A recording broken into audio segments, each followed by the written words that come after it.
The sound wasn't the engine. It was a whisper, a scrape, like dry leaves caught in the undercarriage of her old Honda Civic. Except it was July, and the highway shoulder baked under a merciless Georgia sun. Sarah pulled over, heart hammering, more from the sudden, eerie noise than any mechanical fear. The car was a relic, but reliable. Unlike her life, lately. She killed the ignition.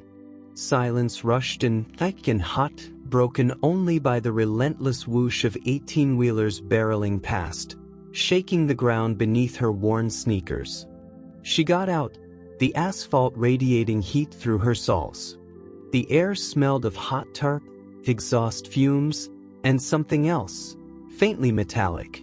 Probably just a branch, she told herself, wiping sweat from her forehead with the back of her hand. But the stillness felt watchful. Sarah knelt, squinting into the shadowed cavern beneath the front bumper, peering past dust-coated components towards the dark recesses near the engine block.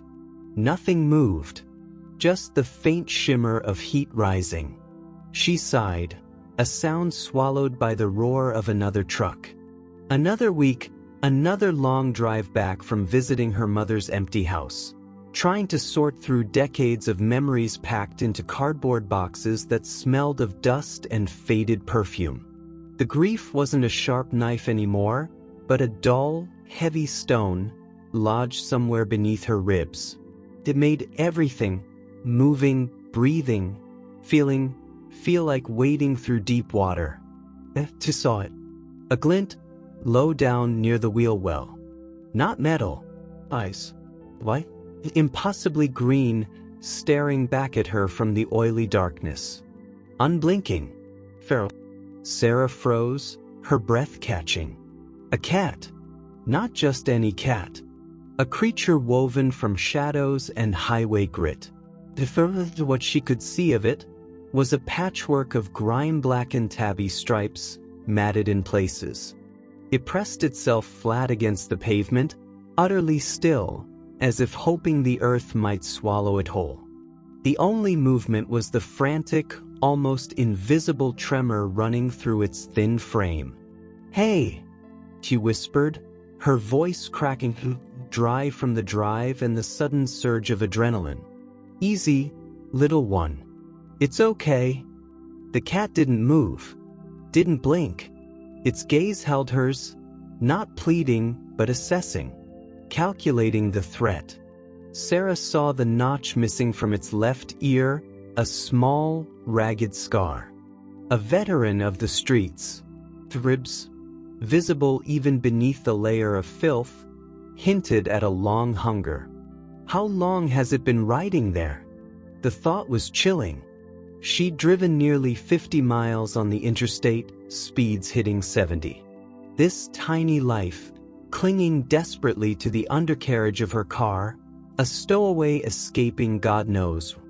A wave of nausea washed over her, mixed with a fierce, protective instinct she hadn't felt in months. Slowly, so slowly, she lowered herself further, resting her forearms on the hot asphalt, trying to make herself small, non-threatening. The gravel bit into her skin. "Come on out," she murmured, keeping her voice low, steady. "It's too hot under there, and this isn't exactly a safe neighborhood." A semi blasted past, a wall of sound and wind that made the Civic shudder. The cat flinched violently, pressing even flatter, a low, guttural sound escaping its throat. Not a hiss, but a vibration of pure terror. Sarah stayed put, ignoring the sweat trickling down her temple, the burning in her knees. She remembered the half-eaten protein bar in her purse, still in the passenger seat. Too risky to move. She just stayed, still breathing slowly, trying to project calm she didn't entirely feel. The grief stone inside her shifted, making space for this new, immediate fear for this creature. Minutes crawled by, marked only by the pounding sun and the relentless stream of traffic. The cat's eyes never left her face. Then, almost imperceptibly, the tension in its bony shoulders eased. A fraction. Its head tilted just a degree. Curiosity or exhaustion finally outweighing terror? Very, very slowly, it began to move. Not a dash, but an agonizingly cautious crawl, dragging its thin body out from the deepest shadows beneath the engine block.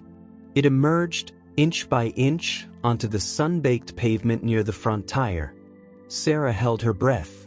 It was smaller than she'd thought, painfully thin. Its coat was a disaster, patches of fur missing, revealing raw, pink skin near its tail, covered in a film of oil and dirt. Its legs trembled violently as it finally stood, swaying slightly on the edge of collapse. It lifted its head, sniffing the scorched air, then turned those startling green eyes back to Sarah. It didn't run.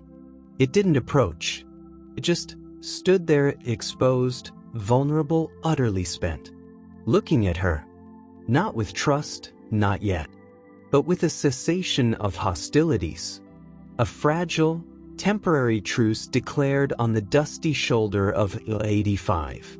Sarah slowly, so slowly, extended a hand, palm down, fingers relaxed.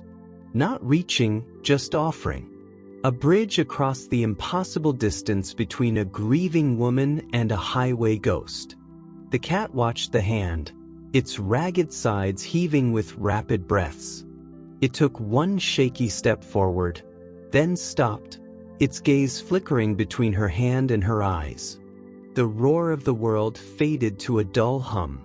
In that suspended moment, on that baking strip of concrete, Sarah felt the heavy stone inside her crack.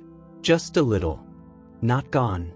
But sharing space with something else. Something small, fierce, and desperately alive. This wasn't just finding a stray. This was the world, whispering, "Pay attention." Something had begun. Something quiet, fragile, and utterly important. The drive home felt different. The usual hollow echo inside Sarah's chest, the one that resonated with the emptiness of her mother's house, was filled with a new, taut awareness. A cardboard box, hastily lined with an old, threadbare beach towel from her trunk, sat on the passenger seat floor. Inside, impossibly small and still, was the cat. It hadn't struggled when she gently scooped it into the box, using the towel like a makeshift net. Just a flinch, a low vibration deep in its throat, then utter resignation. That stillness, more than any hiss, was heartbreaking. She drove slowly, cautiously, avoiding potholes and sudden stops. Every few minutes, she'd glance down. Two wide, terrified green eyes stared back from the shadowed corner of the box, unblinking. What have I done? The thought flitted through her mind, tangled with the persistent ache of grief. Her apartment lease didn't allow pets. She lived paycheck to paycheck. She was barely keeping her own head above water, emotionally, financially. Taking in a half-dead stray felt like adding an anchor to her already sinking ship. Yet, the image of those ribs pressing against grimy skin, the raw patches near its tail, the sheer aloneness radiating from the creature, had overridden logic. It felt less like a choice and more like gravity. She named it, tentatively, in her mind, Ghost, for the way it had materialized from the oily darkness beneath her car, a specter of the highway. For its near silence. For the way it seemed to occupy space without truly being present. Her apartment was a small, one-bedroom box on the second floor of a quiet complex. Neutral walls, second-hand furniture, the lingering scent of coffee and dust. It felt hollowed out.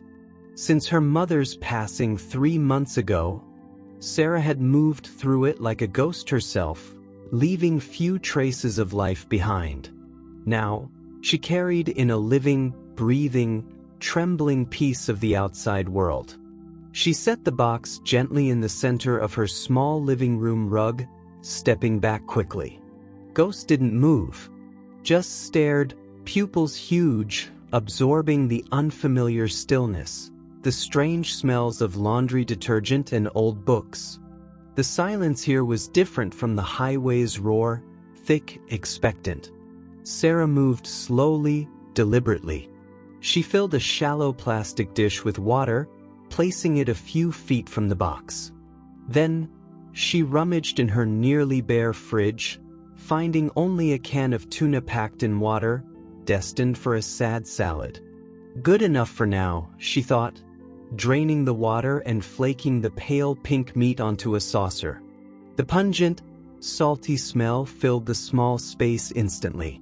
She placed the saucer beside the water dish, then retreated to her worn armchair across the room, sitting very still. Minutes bled into an hour. Sarah watched, barely breathing. Ghost remained a statue in the box, only the faintest tremor in its shoulders betraying its fear. The scent of the tuna was doing its work. A tiny black nose twitched, almost imperceptibly. Then again. Slowly, agonizingly slowly, the cat stretched its neck forward, sniffing the air intently. Its eyes darted from the food to Sarah, back to the food. Hunger warred with millennia of survival instinct. Finally, driven by a need stronger than fear, Ghost slid one bony foreleg out of the box. Then the other.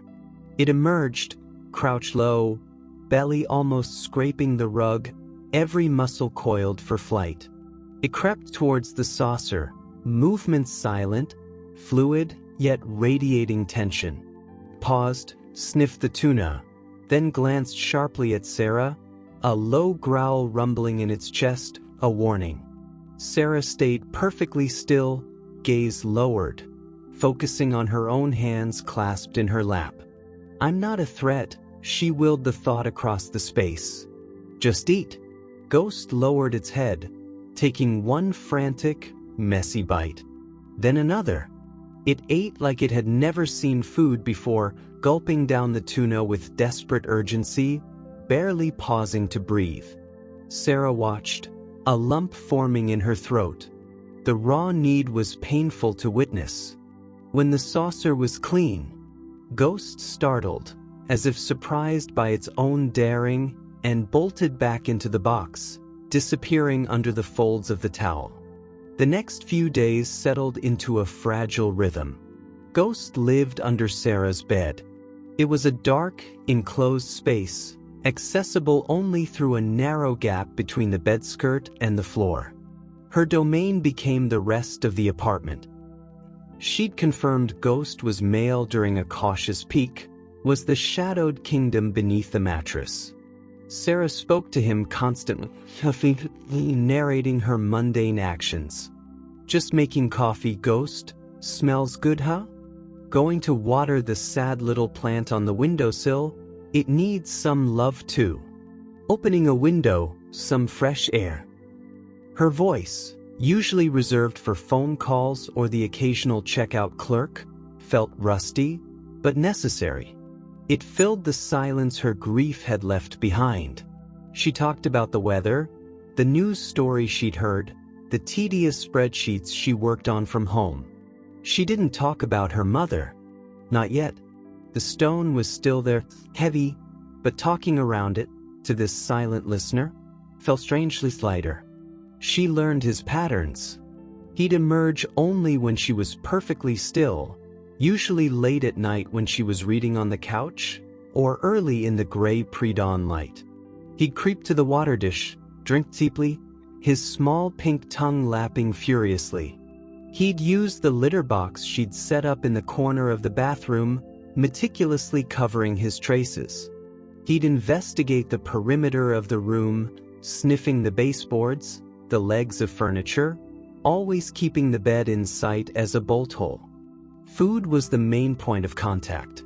Sarah would place the saucer halfway between the bed and the living room, then retreat. Ghost would wait, sometimes 10 minutes, sometimes half an hour, until he deemed it safe. He'd eat quickly, efficiently, head snapping up at the slightest sound. But gradually, the frantic gulping slowed. He started to chew. He lingered near the empty saucer for a moment, before retreating. Then came the first miracle. Sarah was sitting on the floor, her back against the couch, sorting through a box of her mother's old photographs she'd brought home weeks ago and couldn't bear to open. Tears pricked her eyes as she lifted the lid, the scent of aged paper and forgotten moments washing over her. She pulled out a picture, her mother laughing, younger than Sarah was now, holding a toddler Sarah on her hip at a beach. The ache was physical, a sharp twist beneath her ribs. She closed her eyes, pressing the heels of her hands against her eyelids, trying to push the wave back down. A soft sound. Not a growl. Not a hiss. A chirp. Sarah froze, lowering her hands slowly. Ghost was there. Not under the bed. Not even halfway across the room. He was sitting just 3 feet away, near the edge of the rug, his thin tail curled neatly around his dirty paws. He wasn't looking at her. He was looking past her, towards the window where a sparrow had landed on the sill outside. But he'd made a sound, a small, questioning, almost conversational chirp. Sarah held her breath, afraid to move, afraid to break whatever fragile spell had drawn him out. He stayed. For a full minute. He sat there, a small, grimy statue, watching the oblivious bird. Then, slowly, deliberately, he turned his head. Those impossible green eyes met hers. He didn't bolt. He just looked. And in that look, Sarah didn't see fear. She saw curiosity, a tentative, cautious assessment. He blinked. Slowly, deliberately, a cat's gesture of trust. Sarah felt her own eyes well up again, but this time, it wasn't just grief. It was something warmer, softer. A tiny crack in the fortress of her loneliness. She didn't dare move, didn't dare speak. She just blinked back. Slowly, Ghost held her gaze for another heartbeat, then turned back to the window. The sparrow had flown away. He stood, stretched, his bony spine arching, revealing more raw patches beneath his sparse fur. Then, without haste, he padded silently back towards the bedroom, disappearing under the bed once more. Sarah sat on the floor, the photograph of her mother and her younger self forgotten in her lap. The heavy stone inside her hadn't vanished. But resting on top of it, light as a feather, was the memory of those green eyes blinking slowly in the afternoon light, and the faintest, almost imperceptible vibration of a purr she hadn't even realized she'd heard until it was gone. It had been so soft, so tentative, like the first fragile thread of a bridge being spun across a chasm. Ghost wasn't just surviving under her bed. He was tentatively, impossibly, beginning to exist in the same space as her. The silence in the apartment wasn't empty anymore. It was waiting, filled with the quiet promise of a creature learning to trust, one slow blink at a time. The fragile piece, woven from slow blinks, tentative chirps, and shared silence, lasted nearly 3 weeks. Ghost's world slowly expanded beyond the dusty kingdom under Sarah's bed. He began venturing into the living room while she sat reading, curling into a tight, dusty gray comma on the far corner of the rug. He'd watch her, those green eyes tracking the turn of a page, the sip of tea from her chipped mug. He started eating closer to her, the saucer now placed just an arm's length from her chair. Then linger, meticulously cleaning a patch of fur on his shoulder, or simply sitting, observing the room with a newfound, if still wary, The raw patches near his tail began to heal, covered in soft, pale gray fuzz. His ribs, while still visible, were no longer starkly pressing against his skin. He gained a little weight, his movements losing that terrifying fragility. Sarah found herself smiling, genuinely, at the sight of him cautiously batting at a stray sunbeam on the floor. The sound of his purr, still infrequent, had deepened, become less tentative. A low, gravelly rumble that vibrated in her own chest when she dared to sit quietly beside him on the floor one afternoon. She didn't touch him. Not yet. But she sat, her back against the couch, knees drawn up, breathing in the faint, dusty scent of him.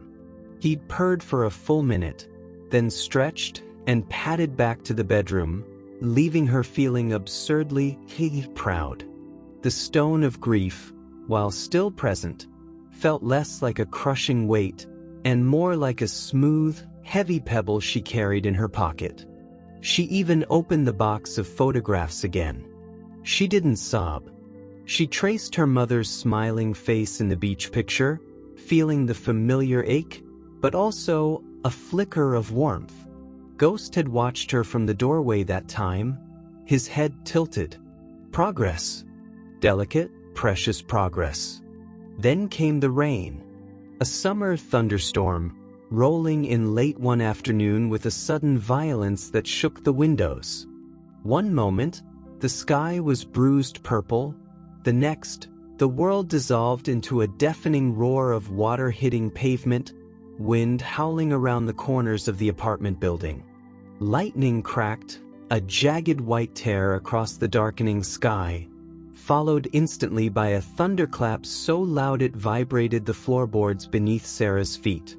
She jumped, her book tumbling to the floor. Ghost, who had been dozing on the rug near her feet, vanished. Not the usual cautious retreat. A blur of gray, a frantic scramble, claws scrabbling on the hardwood as he shot towards the bedroom. Under the bed, Sarah thought, her heart pounding from the sudden noise. Poor thing hates thunder. She picked up her book, trying to focus on the words, but the storm was too insistent. Another boom shook the building. Sarah flinched again. She heard it, not from under the bed. A different sound, cutting through the drumming rain and wind. Thrift, thrift, thrift. Sharp, insistent, rhythmic. Coming from the hallway, near the small, narrow closet tucked beside the bathroom. The closet Sarah used for coats, vacuum cleaner, and the remaining unopened boxes from her mother's house. Boxes filled with things she couldn't face yet. Her father's old sweaters, her mother's winter scarves, photo albums Sarah hadn't looked at since she was a teenager. Things that smelled overwhelmingly of the life that was gone. Sarah stood up, frowning. "Ghost," she called softly, padding down the short hallway. The scratching stopped instantly. She peered into the bedroom. The gap under the bed skirt was empty. Her gaze snapped back to the closet door. It was a cheap, hollow core door, painted white years ago, now slightly scuffed. Thrift, thrift, scratch, scratch. It came again, faster this time, more urgent. Coming from the bottom of the door, near the threshold. Sarah knelt, her heart doing a strange little flip. "Ghost," she whispered, pressing her ear to the cool wood. Silence. Then a low sound. Not a growl. Not a purr. A soft, almost mournful yowl. But filled with an intensity that prickled the hairs on Sarah's arms. "Ghost, come on out," she said, trying to sound calm. "It's just the storm. It's okay." She reached for the doorknob, turning it slowly. The door creaked open a few inches. Darkness, the faint smell of mothballs, and dust. She saw the stacked boxes, the hanging coats, and there, pressed flat against the back wall, beneath the hanging garments, was Ghost. He wasn't hiding.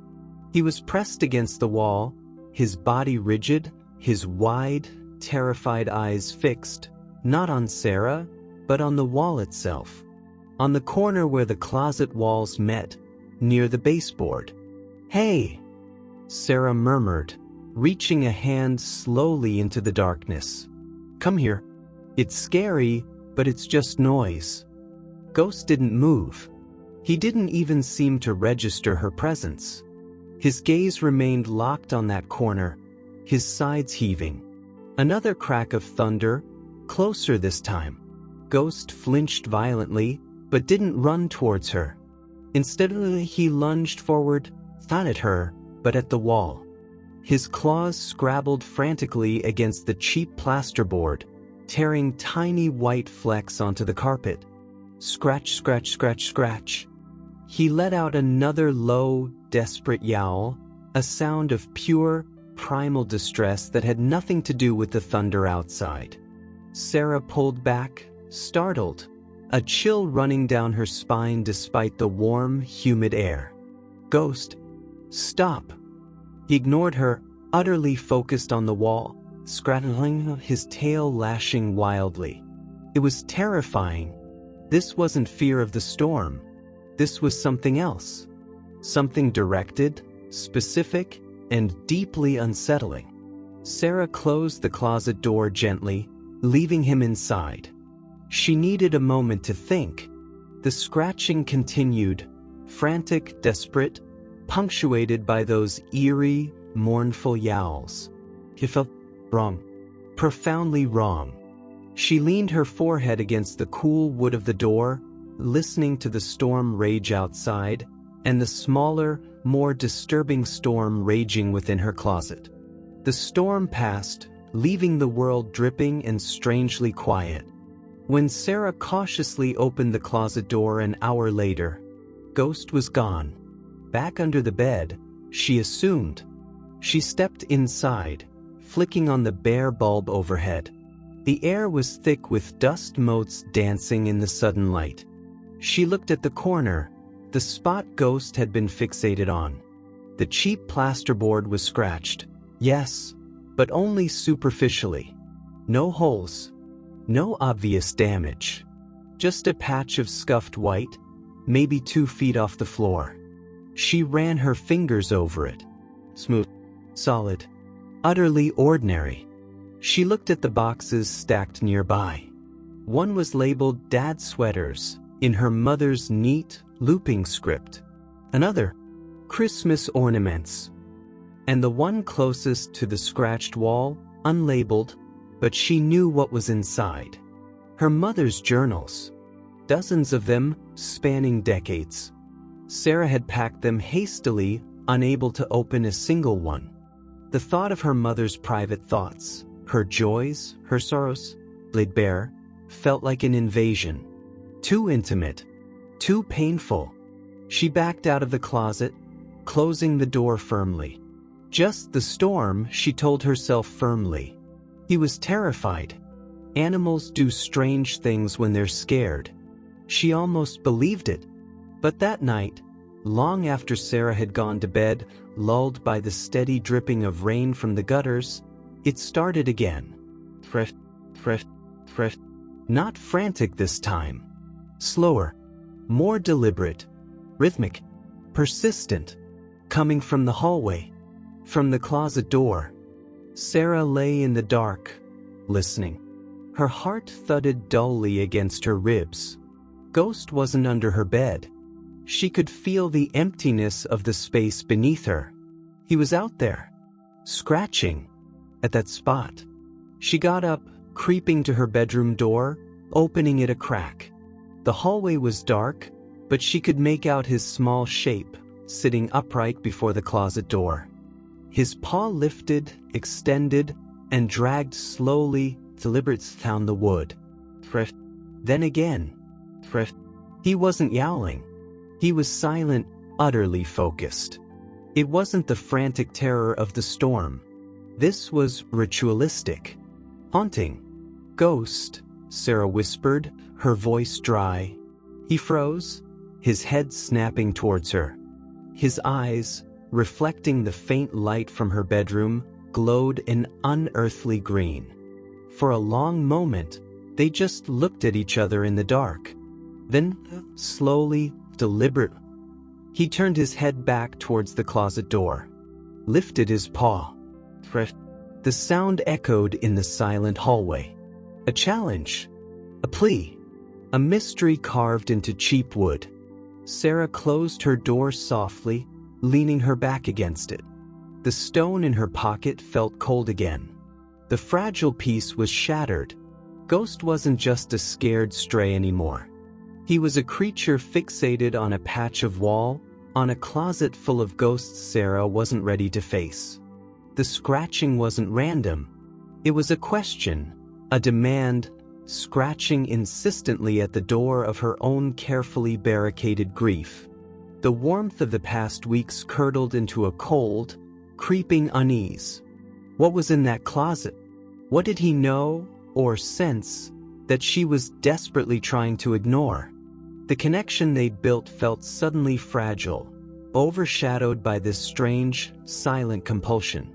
The apartment, once filled with the quiet promise of trust, now hummed with an unanswered tension, sharp as claws on wood in the dead of night. The truce was over. Something else had begun. The scratching became the heartbeat of the apartment, a relentless, rhythmic counterpoint to Sarah's own pulse. Day after day, night after night, Ghost abandoned his tentative explorations of sunlight patches and the comforting proximity of Sarah's chair. His world narrowed to the hallway, the closet door, and that specific patch of wall inside. He'd eat quickly, mechanically, his eyes distant, then return to his post, sitting before the closed door, or pacing restlessly, tail lashing, before lifting a paw and dragging it down the wood. The sound drilled into Sarah's skull, a physical manifestation of the unease that had replaced the fragile piece. She tried everything. Distraction, new toys, a feather wand, crinkly balls, placed enticingly in the living room. Ghost would glance at them, uninterested, then turn back to the hallway. Comfort. She sat on the floor near him, talking softly, trying to project calm. He tolerated her presence, but his focus never wavered from the closet door. A low, continuous rumble, not a purr, but a vibration of deep anxiety, would emanate from him as he stared. Frustration. Once, in a moment of frayed nerves, she clapped her hands sharply. Ghost, stop it. He flinched violently, bolting under the bed for an hour, but returned, more persistent than ever. The scratching intensified, deeper gouges appearing in the cheap wood of the door near the baseboard. The unopened boxes in the closet became an oppressive presence. Sarah felt their weight, their silent accusation, through the thin door. Especially the one containing the journals. Her mother's voice, captured in ink, waiting.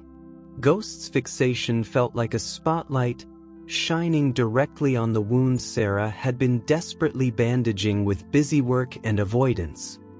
He knows, a treacherous voice whispered in the back of her mind. He senses something you're ignoring.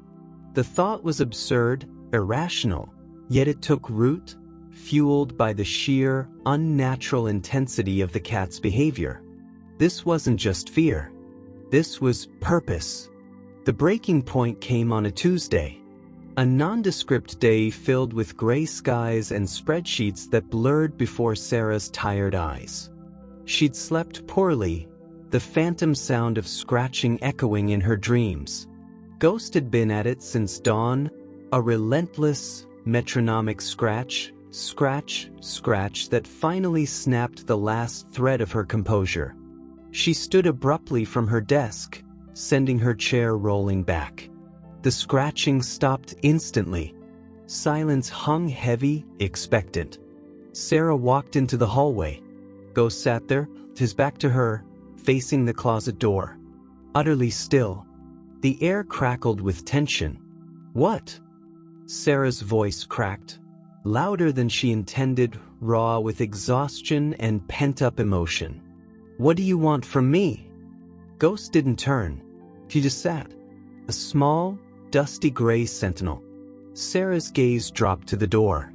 To the cluster of deep scratches near the bottom, a constellation of damage inflicted by tiny, determined claws. Something about that specific spot, the way the scratches converged, triggered a memory. Faint, blurred by years, but persistent. She'd been small, maybe 6 or 7, hiding in this very closet during a game of hide and seek with her mother. Squeezing herself into the back corner, behind the hanging coats, giggling silently. Her mother had pretended not to find her for ages, calling out dramatically. Where, oh where could Sarah be? If she'd opened the door, peered in, and said, I wonder if she's behind this loose bit of baseboard. Her mother had tapped lightly, right there, on a section of the baseboard trim in that back corner. It had wobbled slightly under her finger. A loose piece, a defect in the cheap carpentry of the apartment building. Young Sarah had squealed with delight, bursting out of hiding. They'd never fixed it. It became a little secret, a tiny flaw in the wall that was theirs. Sarah stared at the closet door, her breath catching. Ghost wasn't scratching randomly. He was scratching low, persistently, at the exact height where, inside, that loose piece of baseboard was. The piece her mother had tapped. How could he know? The question wasn't rational.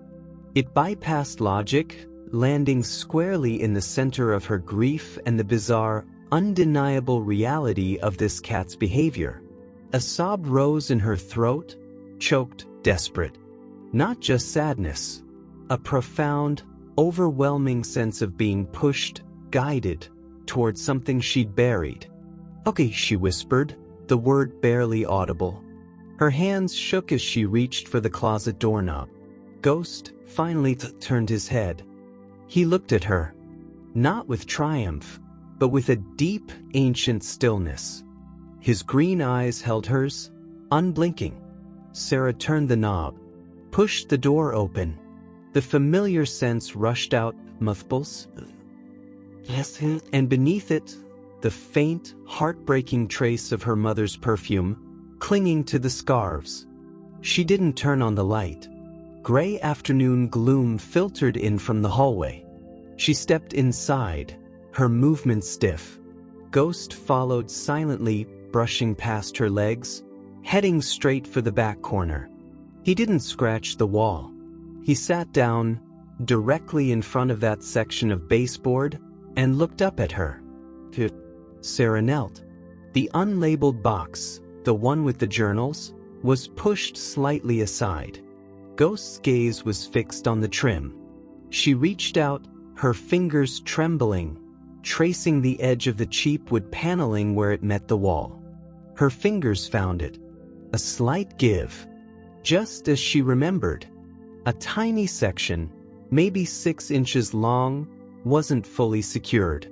She hooked her fingernails under the top edge, carefully, gently. It lifted easily, revealing a dark, narrow cavity behind it, between the studs. A forgotten hiding place. Dust motes danced in the dim light. Sarah held her breath, her heart hammering against her ribs so hard she felt lightheaded. She reached into the darkness. Her fingers brushed against something soft, cloth-like. Then something small, hard, rectangular. She pulled them out. First, a small, folded square of faded blue flannel. Unfolding it, she recognized it instantly. Her father's old handkerchief, the one he always carried, embroidered with his initials in one corner. He'd died when she was 10. She'd forgotten it existed. Holding it, she could almost smell his pipe tobacco, feel the scratchy wool of his sweaters as he hugged her. The grief for him, long settled into a quiet ache, surged fresh and sharp. Beneath the handkerchief, nestled in the dust, was a small, flat, velvet-covered box. Deep blue, worn at the edges. Sarah knew this box. It had held her mother's few pieces of good jewelry, a simple pearl necklace, small diamond studs, her wedding band after her father died. Sarah had found it empty in her mother's dresser after her passing. She'd assumed the jewelry was lost or sold long ago during lean times. Her hands shook violently as she opened the little box. It wasn't empty. Nestled in the faded satin lining wasn't jewelry.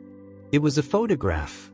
A small, square, instant Polaroid, yellowed with age. Sarah lifted it into the dim light. The image was slightly blurred, taken with a shaky hand. It showed her mother, younger, smiling broadly, her eyes crinkling at the corners. She was sitting on the floor of this very apartment's living room. Sarah realized, though it looked different, brighter.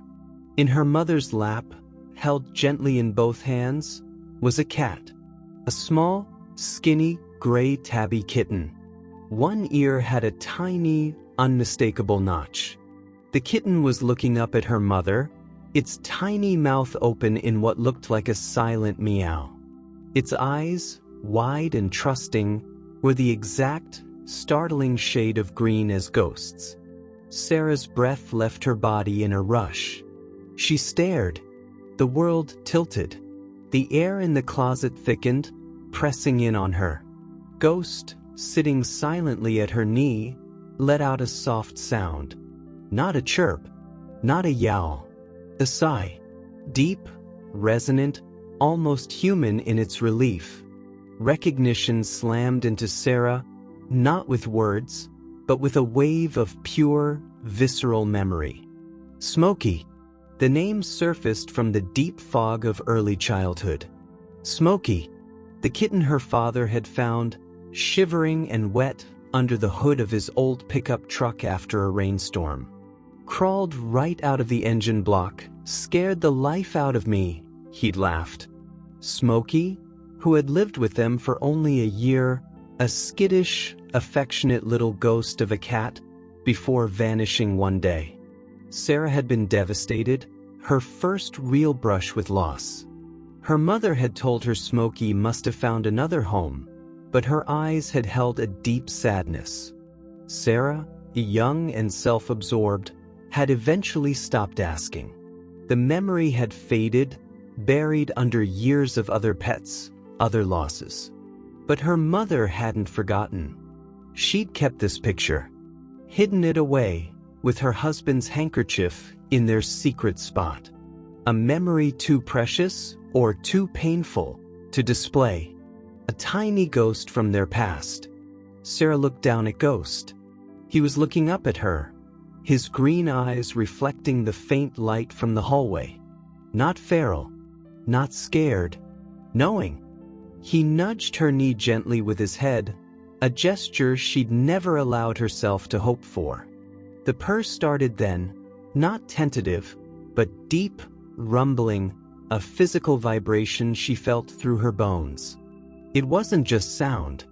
It was an answer. The connection wasn't imagined. It wasn't coincidence. This cat, this highway ghost, with his notched ear, his green eyes, his inexplicable fixation on this wall, on this memory, he was a whisper from the past. A living echo of Smokey, a stray crawling out of darkness, just like his predecessor. Chosen, not once, but twice, by this family. The dam holding back Sarah's grief shattered, not with a scream, but with a silent, shuddering collapse. Tears, hot and endless, poured down her face. She didn't try to stop them. She clutched the faded handkerchief, the velvet box, the photograph, pressing them to her chest as she sank fully onto the dusty closet floor. Sobs racked her body, deep, guttural sounds of loss. For her mother, for her father, for Smokey, for the years of silence, for the weight she'd carried alone. Ghost didn't flee the storm of her emotion. He moved closer, pressed his thin body against her side, his warmth seeping through her thin t-shirt. He laid his head on her thigh, the deep purr continuing, a steady, grounding rumble against the tempest inside her. He didn't try to comfort her with actions meant for humans. He was there. Solid. Present. A small, warm anchor in the swirling darkness of her grief. Sarah wrapped one arm around him, burying her face in the dusty fur between his ears. She cried for what felt like hours, the tears washing away layers of numbness, of isolation. She cried for the mother who had hidden her own sorrow, for the little girl who had forgotten, for the incredible, impossible circle that had brought this small, scarred creature back to her. The stone in her chest, the heavy weight of grief, didn't vanish. It cracked open, spilling out its ache, its love, its memories, mingling with the purr vibrating against her skin, and the scent of dust, flannel, and her mother's perfume rising from the forgotten treasures in her lap. In the dim sanctuary of the closet, surrounded by ghosts and the living proof of enduring connection, Sarah finally let go. She held the picture, she held the handkerchief, she held Ghost. And for the first time since her mother's death, she didn't feel entirely alone. The scratching had stopped.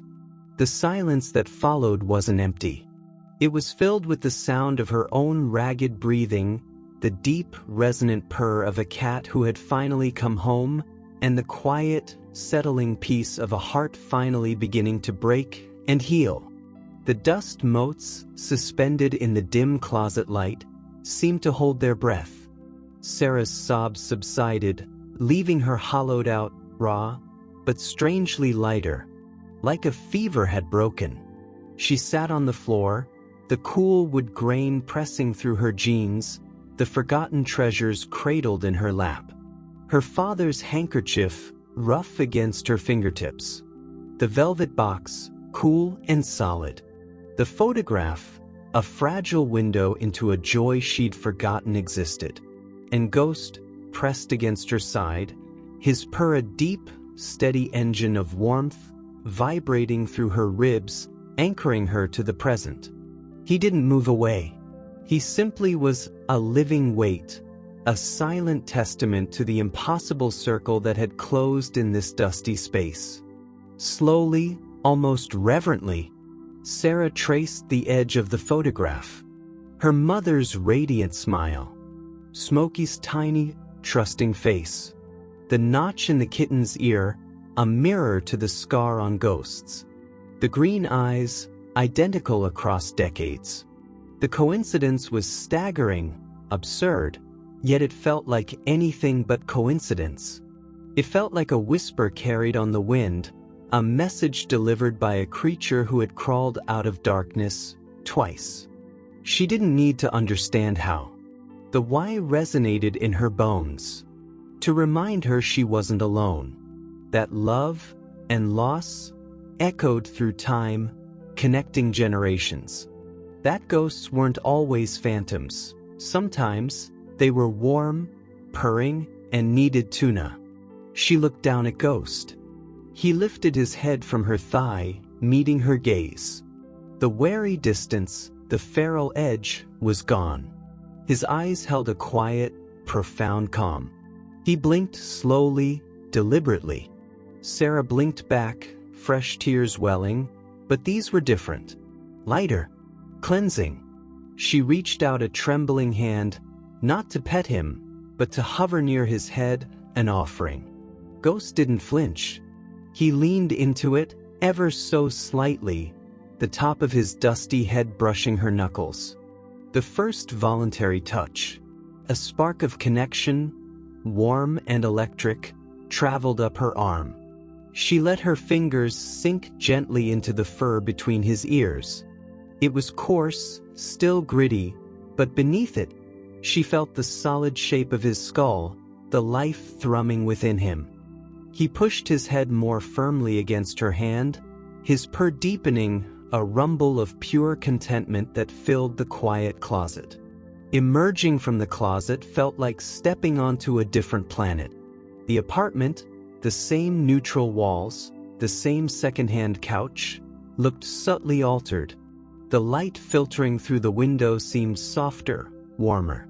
The oppressive silence was gone, replaced by the soft rhythm of Ghost's paws on the hardwood as he followed her into the living room. He didn't bolt for the bedroom. He explored, sniffing the legs of the coffee table, the edge of the rug, with a newfound curiosity, as if seeing it for the first time. He wasn't a trespasser anymore. He was home. Sarah placed the photograph, carefully wiped clean of dust, on her small bookshelf. Not hidden, displayed. Beside it, she set the blue velvet box, open, revealing the picture inside. Her father's handkerchief, she folded neatly and tucked into the pocket of her own jeans. A tangible connection, a touchstone.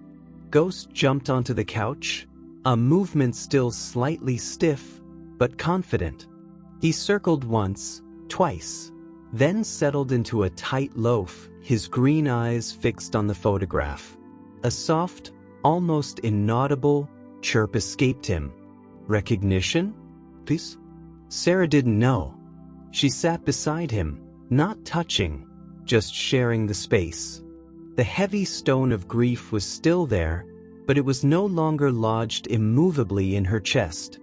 It had dissolved, spreading out, becoming part of her landscape, not her prison. It was a sadness she could carry now, intertwined with warmth, with memory, with this small creature who embodied both. The routines changed. Subtly, profoundly. Ghost no longer lived under the bed. He slept on the rug beside it, or, increasingly, at the foot of Sarah's bed, a small, warm presence in the darkness. His midnight vigils at the closet door ceased completely. The scratching stopped. The door remained closed, but it was no longer a barricade against pain, just a door. The boxes inside were still there, but their weight felt different. Lighter. She knew she would open them, soon.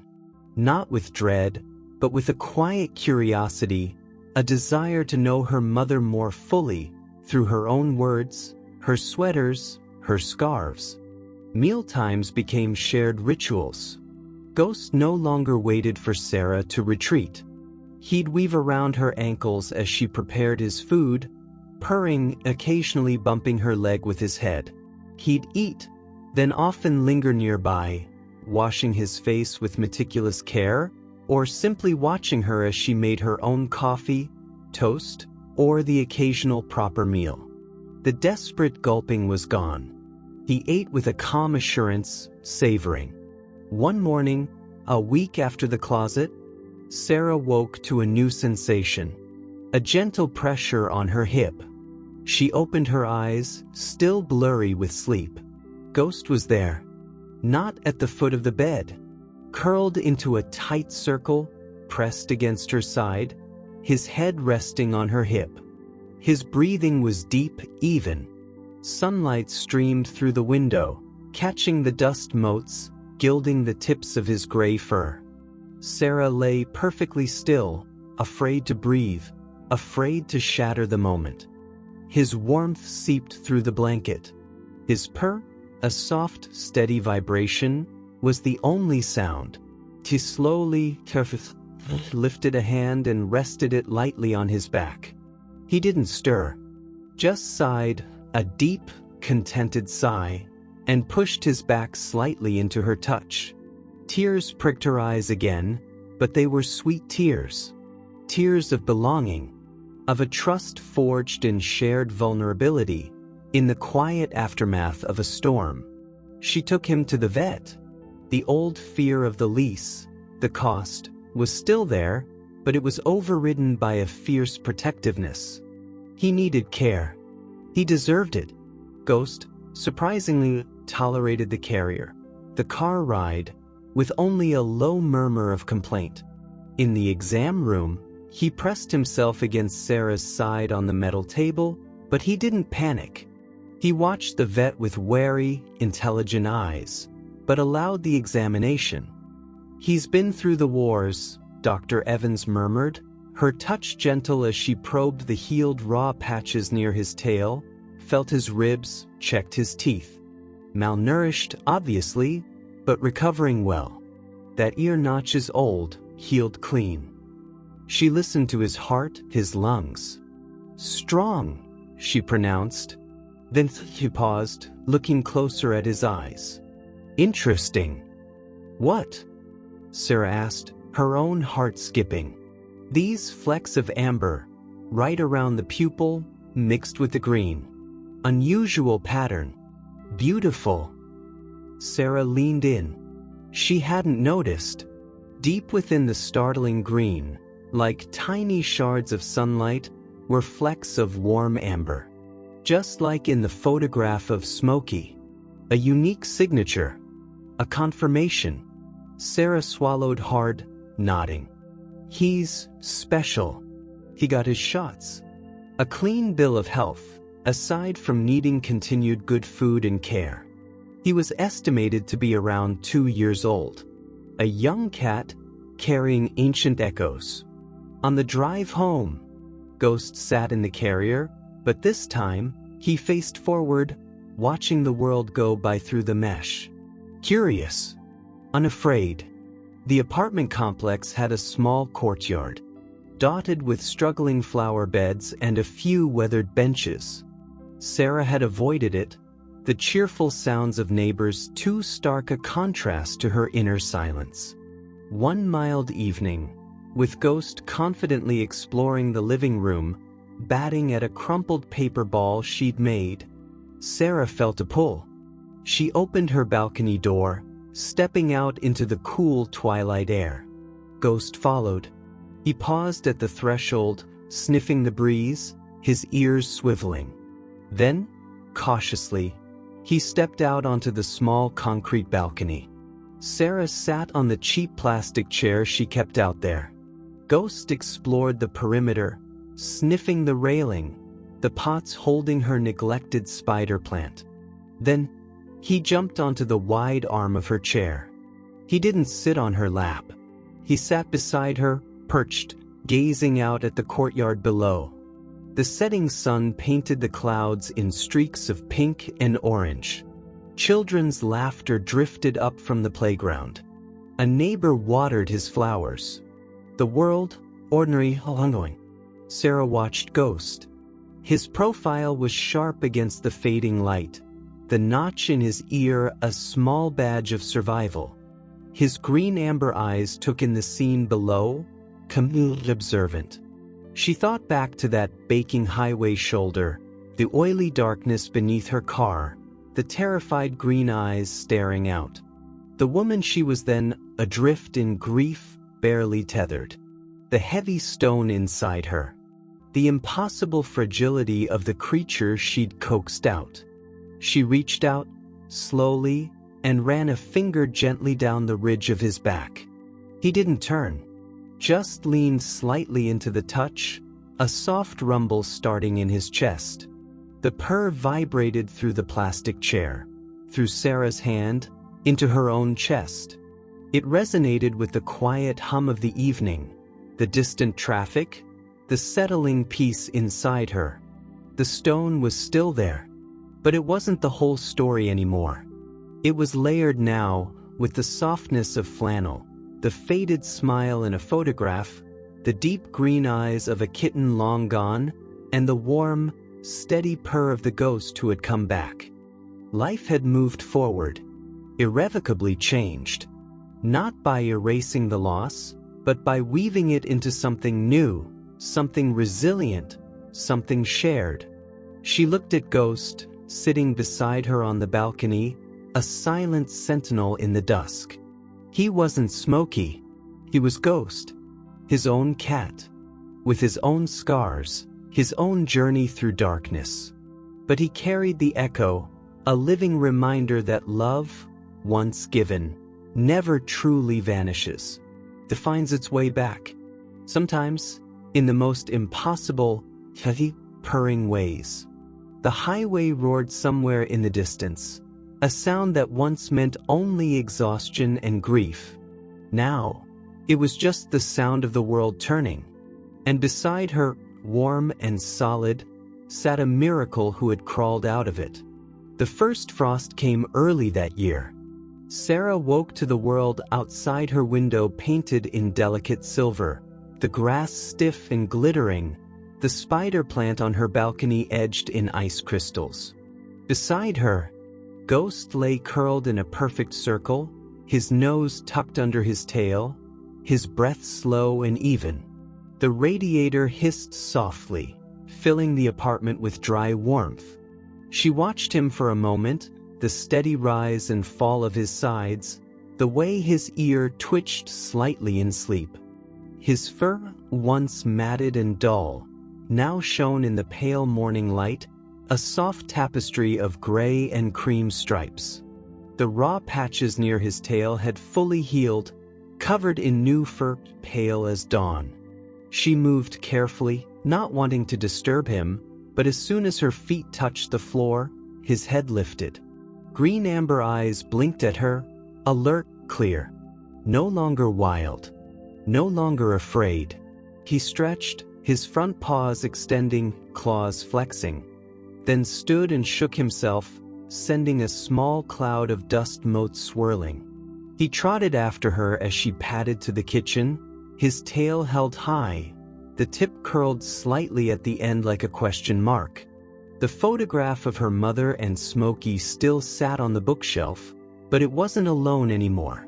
Sarah had framed it, placing it beside a newer picture, one she'd taken just a week prior. Her own face, smiling, softer than it had been in months. Ghost in her lap, his eyes half closed in contentment, his chin resting on her forearm. The past and present, side by side. Ghost paused by the shelf, as he often did, sniffing at the frames before continuing on his morning patrol. Sarah filled his bowl with kibble, the sound sending him darting to her feet. He didn't devour it like he once had. He ate with leisure now, pausing occasionally to glance up at her, as if checking she was still there. She made coffee, the rich aroma mingling with the faint, warm scent of his fur. The apartment, once so silent, was alive with small sounds.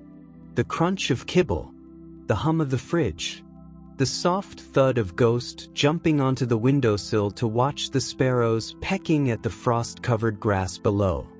She sat at her small table, sipping coffee, watching him watch the world.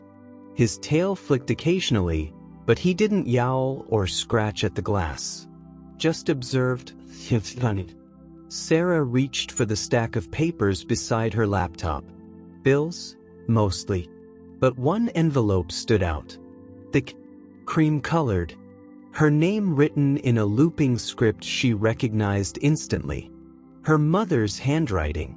Her breath caught. She'd found it yesterday, tucked inside one of the journals she'd finally gathered the courage to open. It had been sealed, addressed to her, dated just weeks before her mother's passing. She hadn't been able to open it. Not yet.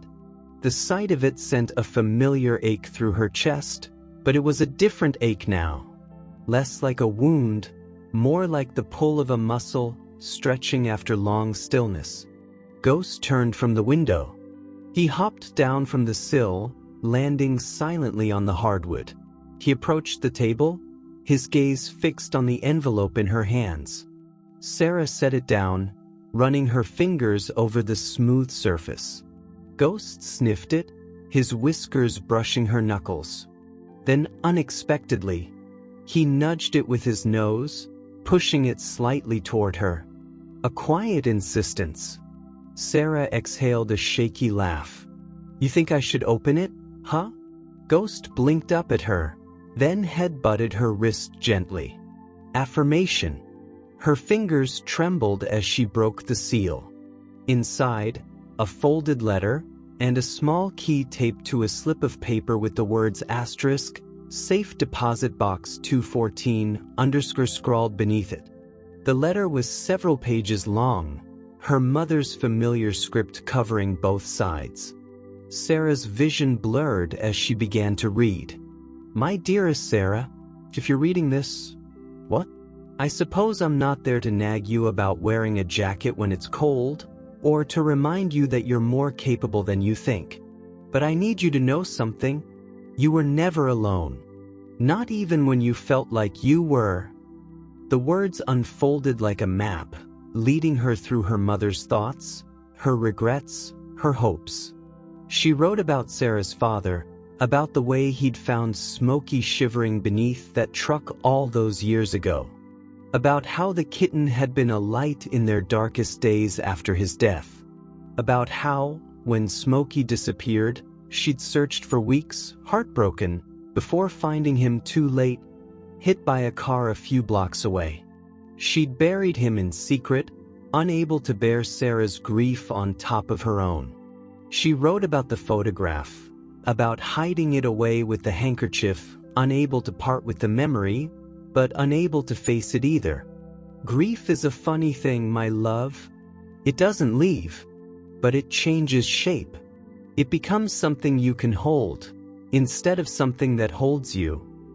Sarah wiped her eyes with her father's handkerchief, now perpetually in her pocket. Ghost, sensing the shift in her, jumped into her lap. He didn't paw at the letter or demand attention. He simply settled his weight against her, a warm, grounding presence as she read. Her mother had left instructions. The safe deposit box held a few things she'd wanted Sarah to have when the time was right. Her wedding ring, her father's old pocket watch, and, inexplicably, paperwork for a small cabin in the mountains, deeded in Sarah's name. A place her mother had bought years ago, a quiet retreat she'd never told anyone about. A place to breathe, to heal. "I bought it after your father died. Spent a summer there with my grief.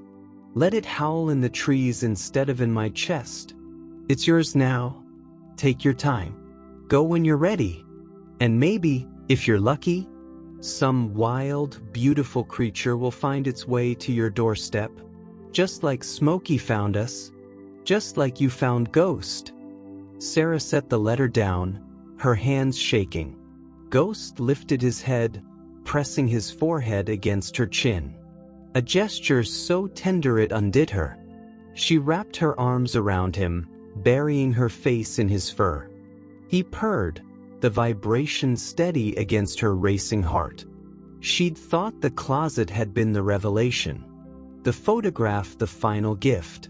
But this letter, this key, this cabin she'd never known existed, it was her mother's voice reaching across time. A final act of love. A roadmap out of the labyrinth of grief. Ghost squirmed slightly in her grip, not to escape, but to turn to face her. He placed one paw gently on her cheek, the pad slightly rough against her skin. He held her gaze, his green-amber eyes deep, knowing. Then he chirped, that same soft sound he'd made that first day on the rug. A sound that now felt like a language all its own. Through her tears. Okay, I get it." She stroked his back, feeling the ripple of muscle beneath his fur. "You're pretty wise for a guy who used to live under a car." The decision came easily.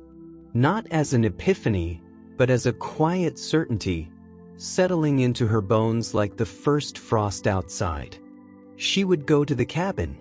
Not to run away, but to meet her grief on new terrain. To walk the paths her mother had walked. To listen to the trees. And she wouldn't go alone. She looked at Ghost, now kneading his paws contentedly against her thigh. "You're gonna love it," she murmured. "Lots of windows. Birds everywhere. Probably mice in the walls." His ears perked at the last word. Sarah smiled. The envelope had held one more thing. A postscript, scribbled in the margin as if an afterthought. "P.S.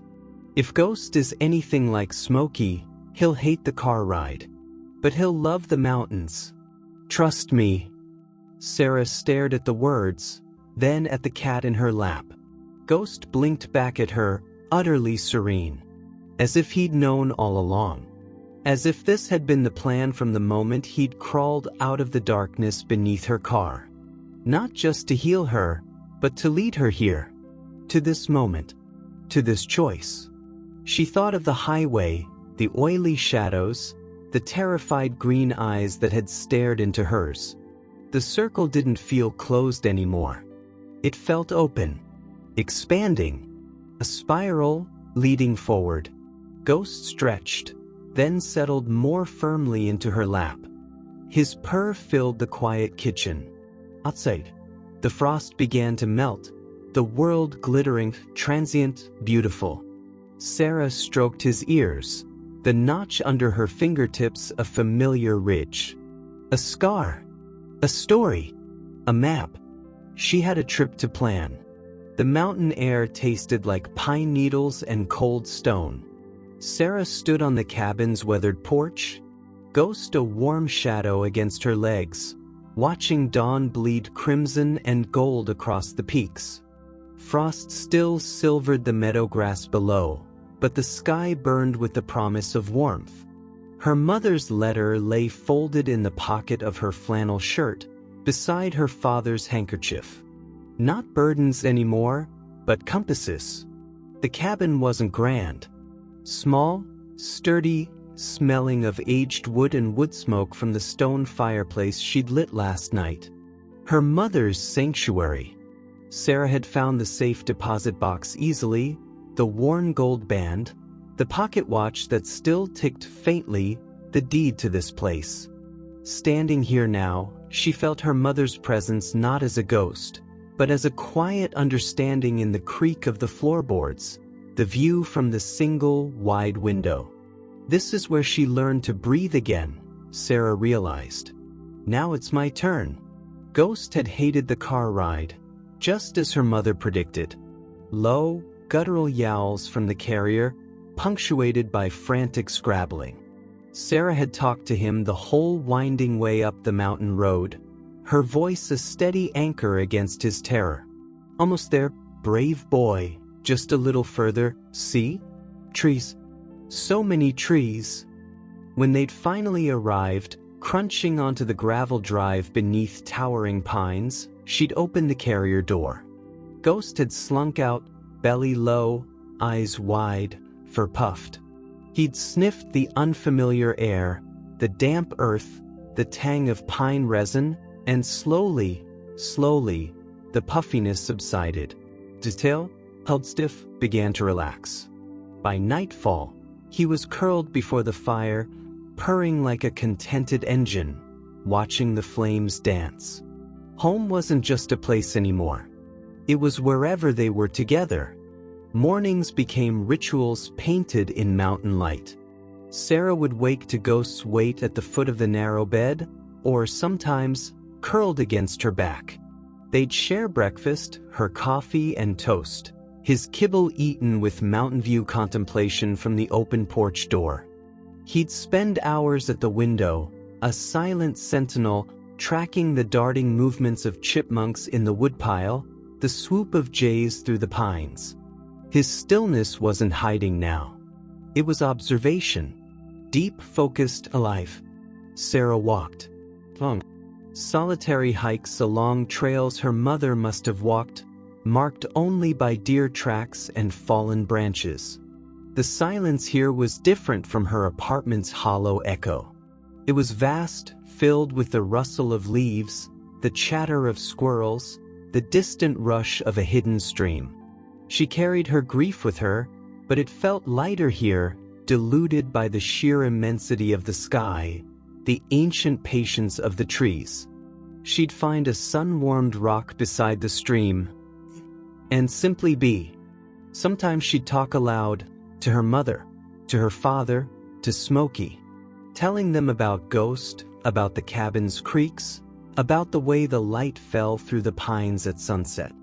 The words weren't swallowed by empty walls. They floated on the mountain air, absorbed by the wilderness, leaving her cleansed. One afternoon, returning from a hike, she found Ghost not at the window, but sitting very still in the center of the small living room rug. His gaze was fixed, not on the door, but on a patch of afternoon sunlight pooling on the worn wood floor.